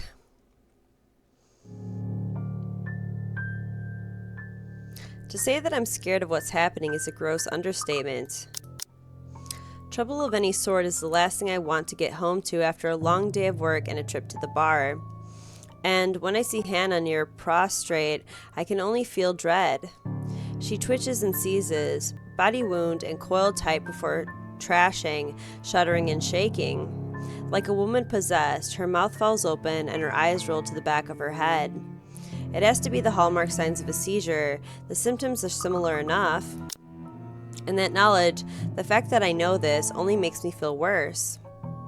Any anger I had caused by our disagreement on parting ways, no matter how temporary she claimed it to be, disappeared.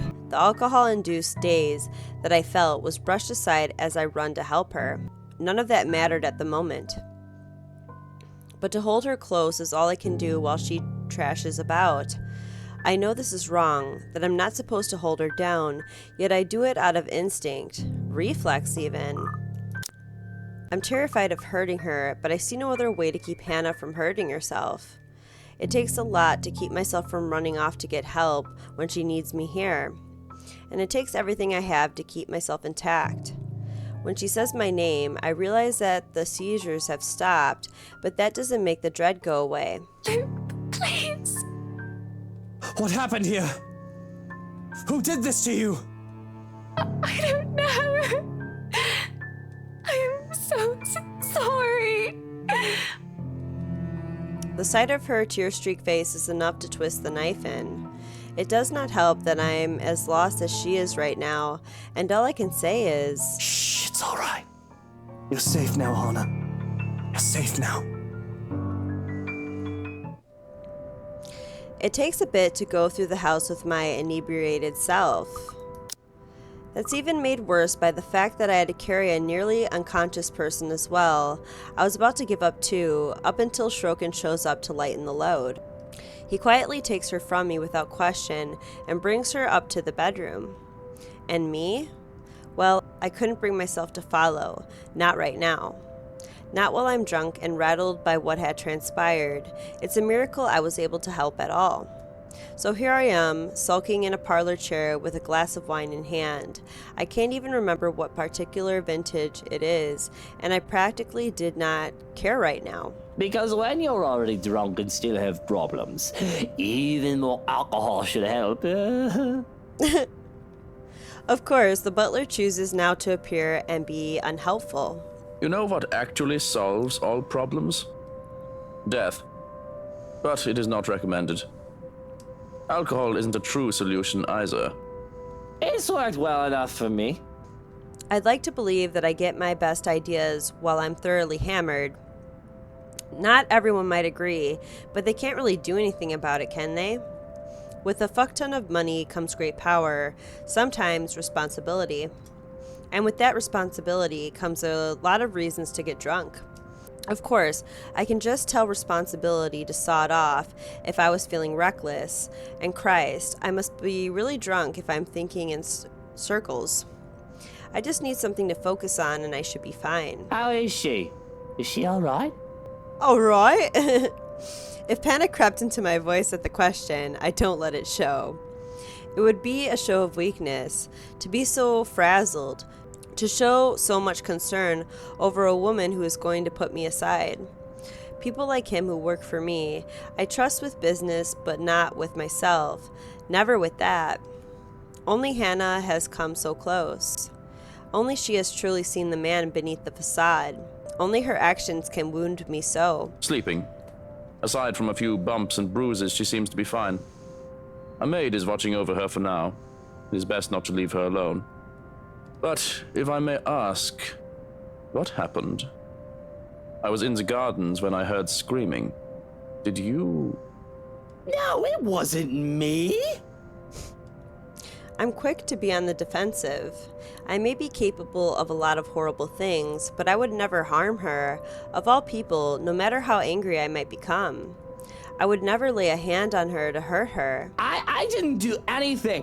I wouldn't do anything like that. I don't even have a reason to. He's so cute when he's drunk. I wouldn't do that. I don't know what you're talking about. You don't consider her wanting to be a part as reason? It is. Well, it is. I don't want to talk about it right now. But what happens was I got home. She was seasoned in the kitchens. Is she ill? She was seasoned in the kitchens. Is she ill? Not that kind of doctor. But I've already scheduled your physician for a house call tomorrow morning. It was so funny. We'll still have to monitor her as soon as she wakes up and... Oh God, things are coming back to me. I need a drink. Really? You're still drinking? Why, yes, it seems to be the bloody best time to be drinking. I'm allowed, aren't I? After all, I've just found my wife having a seizure, and I shouldn't give two shits about it. Not when she's about to leave me. But I do. Goodness, I do. Achievement unlocked. Smash drunk. Have a taste of famous multi-dimensional wine. A big generous gulp makes it so that the taste of cherries, raspberries, and strawberries wash over my tongue. The thing too sweet considering its deceptively earthy aroma. Velnay's Vineyard, seasoned red, isn't really something to scoff at. I've had many good memories with this particular drink. This particular bottle, in fact, was a gift. It serves the purpose Lady Blairknot had given it to me for, to forget. All the same, whether I took this bottle or a Pinot Noir, it is just a means to an end. I would probably have to finish the whole bottle to get drunker than I already am. But no, she doesn't need to be taken care of. If she wants her time apart, she'll have it. It'll break my heart to just let her go, but she deserves this much, doesn't she? We both deserve this much. She's had her uses. What, she's had her uses? Luke, don't say it like that. She's done a lot for me in the 7 years we've been together. I pursued her at first for the money. It was supposed to be strictly business. Dang! There might have been a time too when I considered taking her out of the picture so I can do with the money as I pleased. Are you serious? He was gonna kill her?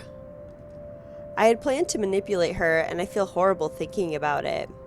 But along the way, I had changed, if only for her. Perhaps my father would scoff, tell me I've gone soft. Maybe I have. Does it matter? 7 long years. It had its ups and downs, and it certainly hasn't been a perfect marriage. We had our fights. Who hasn't?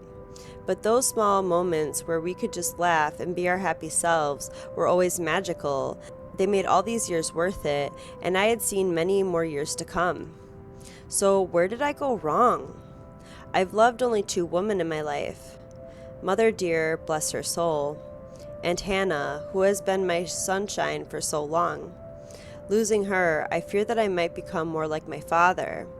Had Damien Wright stayed with my mother, or any of the other numerous women he's had a child with, would he have been less of an embittered shell of a man?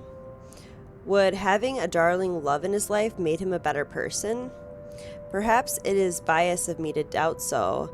I don't think I can ever see the old man in a favorable light. I'm just surprised that you're not afraid. She might be leaving with delicate information. Oh, she might know something. But if she hasn't done anything with the knowledge for this long, I don't think she would do anything. If she had even an inkling of what I've done, what I'm capable of, she'll know it's not a good idea. Hannah's a smart woman. Smart, kind, hardworking, generous, loyal. I can go on and wax poetic about her if I had any talent with the stuff. I wonder if things would have turned out differently if I had listened to McCullough. If I talked to Hannah, maybe asked about her plans and what she wanted, she wouldn't be leaving me. Like a pretty bird, I wanted her in a cage, and now I must let her free and hope she flies back to me. Why don't you sit down and have a drink with me? Don't worry, it's not poisoned or anything. Lonely? Oh, I suppose there's no harm. Ooh, I love wine. Wine's one of my favorite drinks. I mean, wine is like my favorite, like, liquor of choice, I guess. But yeah, I like it. With a shake of my head, I procure another glass and pour some of the red wine. Watching the red liquid is fascinating all on its own with my muddled brain, that I barely notice sloshing some of it and staining my suit. It'll be an utter bugger to clean, so I'm glad that isn't my problem. Handing it over, I can't help but look up at the ceiling and let out a sigh. My eyes, damp, glaze over, though I won't let it go further than that. Raising my own glass for a toast, I clear my throat. We drink to... Do we really need a reason to? The world is messed up. War, terrorism, famine, poverty, loved ones and love lost. The world is a cesspool. This is like Luke's catchphrase. Might as well be drunk if we're going to drown in it. A bit less eloquent than your usual speeches, but zum Wohl.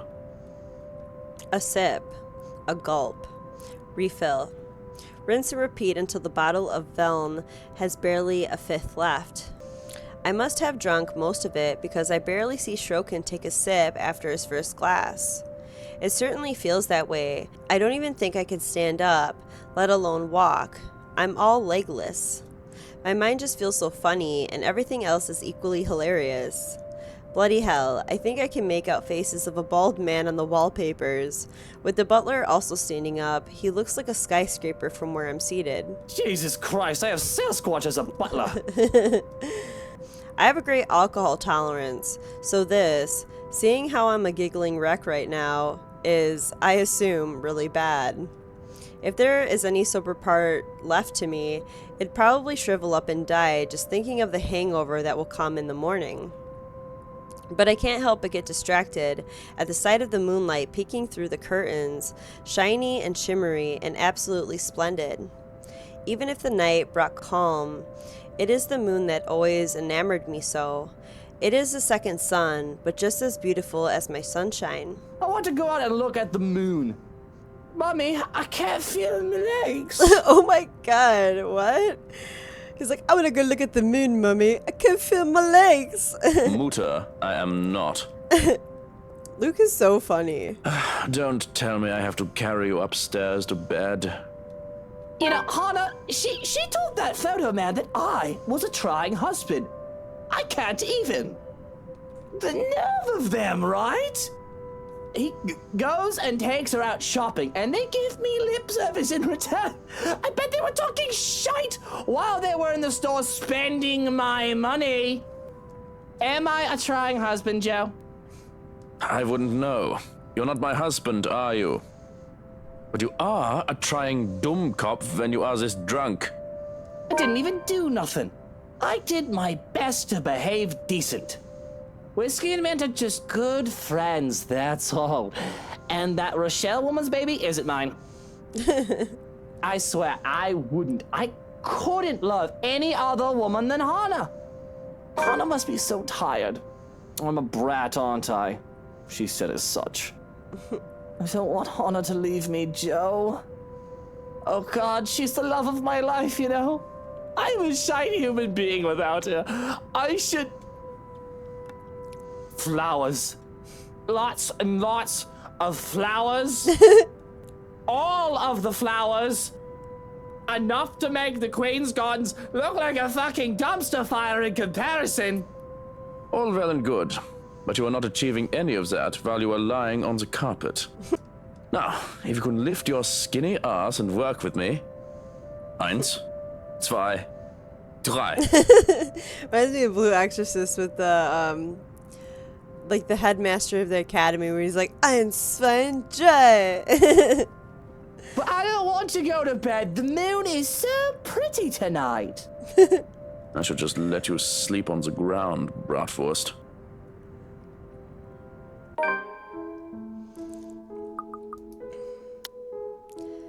Okay.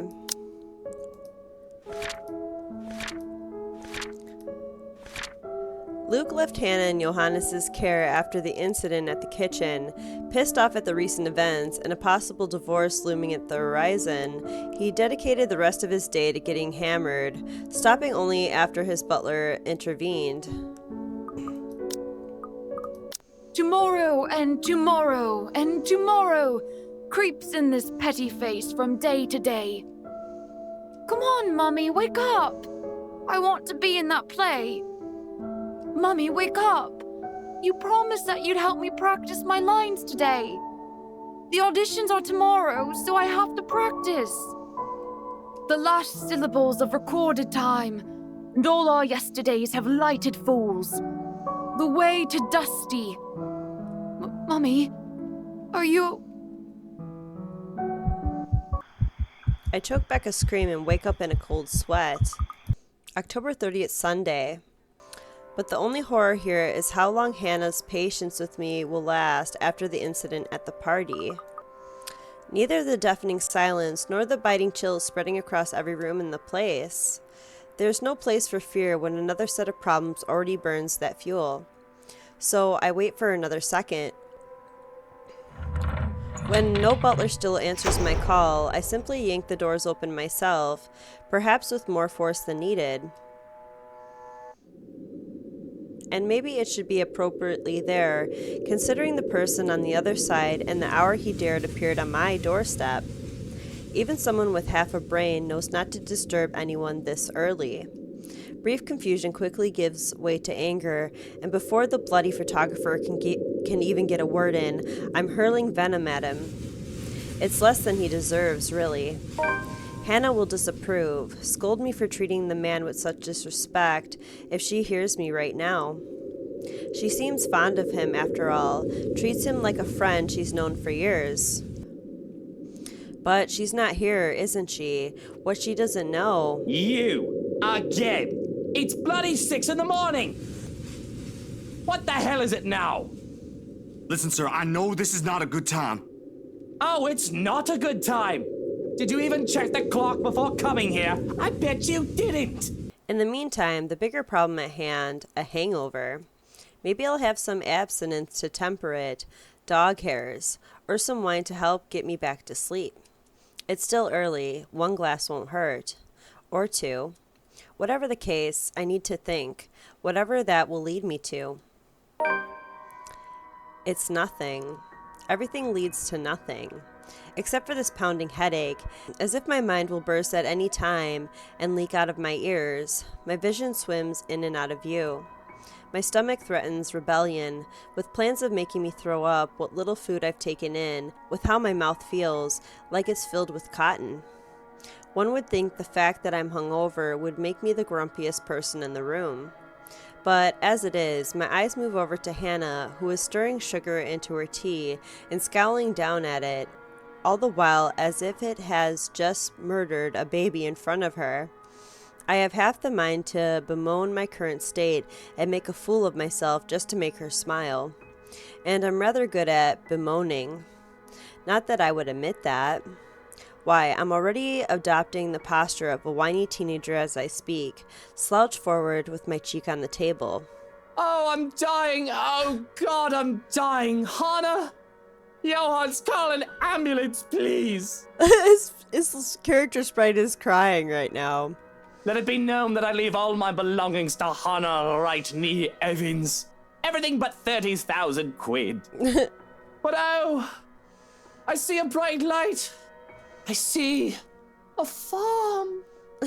Mother dearest, is that you? Little Lucille is on his way home. Oh my God. I'm so sorry, but I must leave you, Hannah. Cover my face. Your eyes dazzle. I die young. That much I can manage through the hangover, a thing entirely of my fault considering I've twice drunk the night before. Another thing I will never admit. Really, it's a miracle I haven't accrued alcohol poisoning yet. Oh, stop being so melodramatic, Luke. Besides, you never lived in a farm. You hate farms. We are not bringing you to the hospital for a hangover. Really. One would think you'd be used to it by now with how stubborn you are about your drinks. Dare I ask what the 30,000 quid is for, though? It pulls a small smile from her for a moment. The pinched look on her face returns quickly enough. He lost a bet with Robert and Elise after a night of drinking at the Crawl. 10,000 each. And another 10 to me. The sneer that makes its way on my face doesn't hold as much heat as it usually does. It's just a bit of friendly ribbing. Though I still wish he wouldn't tattle. Of course, it was my fault for mentioning the money. It wasn't like anyone will notice 30 grand missing from millions, though. That's how much I spend on a normal weekend. Dang! Oh, must you be such a teacher's pet? I told you not to talk about it. I'm having second thoughts about moving to the penthouse. If this is what you do when I'm not looking. I've almost forgotten about that little arrangement, too. Shame. Hopefully, that's the reason why she's so intent on glaring at the table until its varnish peels off. The alternate would be sobering. It was that one time. I'm not a child in need of minding or mother hens. As much as I'd love for you to stay, you said you need some time to yourself. Don't let the fact that I lost a bet once make you think I have to be supervised. It wasn't. I'm just worried about you, Luke. I'd be less so if you actually sat up. Why are you worried about me? I'm more concerned about what your doctor told you. How did the house call go? I didn't want to intrude on her privacy. I didn't want to intrude on her privacy when the doctor arrived. A ridiculous sentiment considering I am still her husband. But it wasn't like I could have done any good being there, what with nursing a hangover and all. However, a part of me feared what would be said. Not to mention, I trust that Hannah would tell me if it was something serious. Of course, it probably is something bad, and I would be a fool to hope otherwise. I found her having a seizure, for goodness sake. I should have rushed her to the hospital as soon as she awoke, but it was her insistence that kept me at bay. A cup of tea finds itself in my hands, an attempt to appease me, no doubt. But I don't bother to drink, let alone look up. If anything, I just press my forehead on the table to hide the childish pout on my lips. Not that this is any better. It was fine. The physician took some of my blood, and he scheduled me for a few lab tests tomorrow morning. I've already called for a driver and attendant to accompany me, so there's no need for you to worry. And what? You'll just be leaving me behind then? And I don't think you should be going anywhere alone. You hate hospitals even more than you hate farms, Luke. And Kylie's coming for your play date tomorrow, remember? Relax. I'm taking Johannes with me if it makes you feel better. Herr Dr. Hobbs asked that I keep her under observation for the time being. Naturally, I'll be reporting my findings at the hospital. Sitting up, I run a finger over the rim of my teacup and mull it over. I do hate the bloody place. I thought hiring Stroken would have been enough for me to avoid the place. Apparently not. Bloody doctors and bloody sick people. I don't want to catch anything contagious. I can't even tell crying people to shut up if they get too annoying. Respecting their grief, my arse. Save for a life and death situation, I'd rather avoid the mass graveyard that hid beneath the sterile air and white tiles. I guess you two can go without me. But I can't believe how naturally you two conspire behind my back. Don't expect my help if those bloody doctors bleed you two dry. Vampires, every single one of them. Not as bad as lawyers and politicians, but close enough. You do know Kylie will be upset when she finds out you're not here tomorrow. Again. She'll be happy enough to spend time with her fairy godfather, I'm sure. You're a good role model for her, despite your whining. No matter how many times Hannah claims that whining is unbecoming of me, I never listen. It's not like anyone that matters is here to judge. Well, it's not like anyone else actually matters. I'll whine if I bloody well want to, and I'll be no lesser because of it. Of course, I will not tolerate another person's whining. Except perhaps for Hannah, but she hardly ever does that. Even right now, I can see as a look of pain passes on her face and her hand goes to her stomach. Yet she keeps quiet, not bringing it up or complaining. What should I do?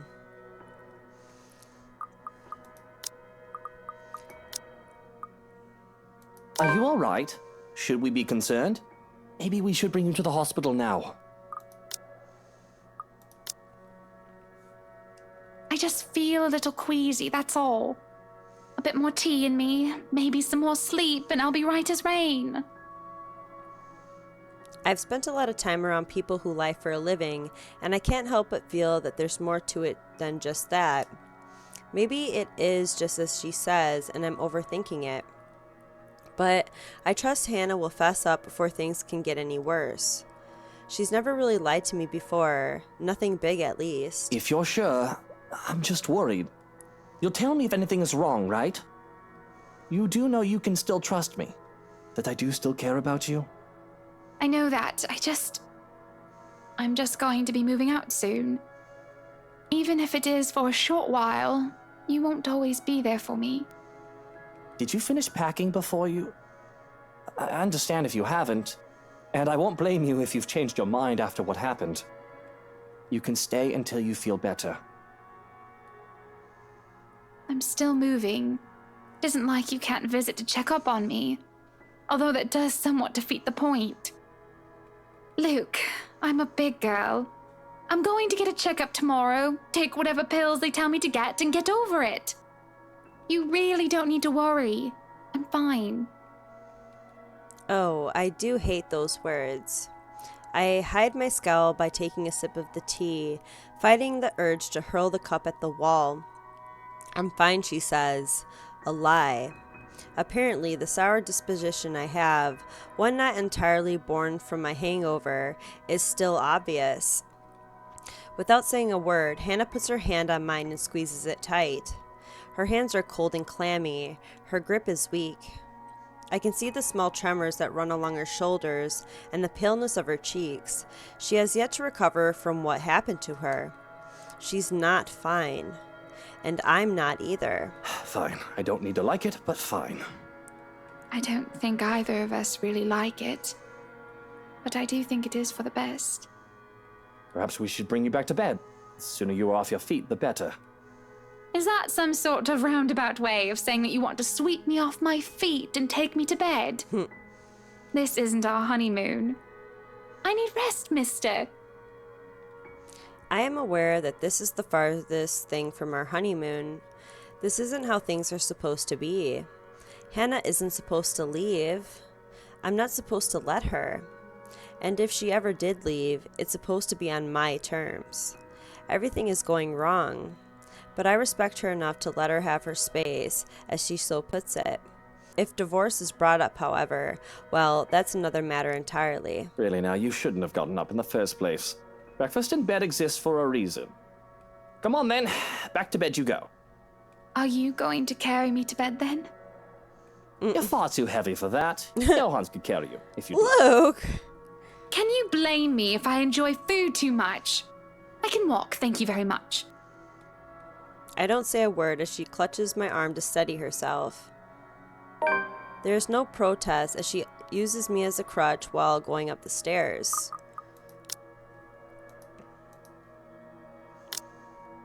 Okay. Come Sunday morning, Luke woke up with a huge hangover, to Hannah's utter displeasure. Regardless, she informed him of her plans to see a doctor back at the city, something her husband immediately worried about, which she allayed with gentle reassurances. But that's as far as I want to go. Judging by the light blush on Hannah's face, she's gotten self-conscious about it too. Johannes, look after her, and you stay in bed. I just need to go out. I'll have plenty of time to be lonely in the mansion by myself when Hannah moves out. For now, I can go and stretch my legs, fresh air, all that. Breathe. October 31st, Monday. Oh, I missed something. I didn't get any sleep, not a single wink. I was so busy jumping at every shadow and worrying about waking with a knife in my chest. Or not waking at all. Even when Hannah wakes, in spite of a mild fever, and goes downstairs for breakfast, I stay in bed, thoughts of poisoned food running in my head.